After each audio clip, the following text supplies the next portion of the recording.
I never imagined that a simple business dinner would unravel the tapestry of my life, but there I was, standing at the threshold of a dimly lit restaurant, watching my husband lean in a little too close to his business associate. Their laughter, too intimate, cut through the low hum of conversations around them. My heart leapt into my throat as I watched them toast with champagne, their eyes locked in a gaze that wasn't meant for colleagues. I had come to surprise him, to celebrate our anniversary early, but the surprise was mine alone.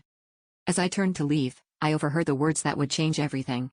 "By next week, we'll be on a beach, far from this place," she whispered, her voice dripping with excitement. My husband's response was a low murmur, but I caught enough to realize they weren't just planning a getaway. They were planning an escape, with our investments as their golden ticket.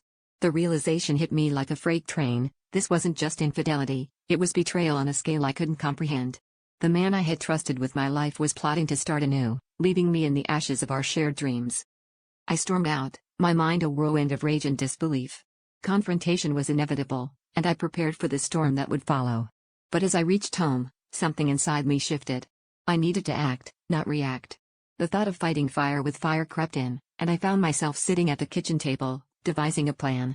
I had always been the silent partner in our financial ventures, but now it was time to take the reins.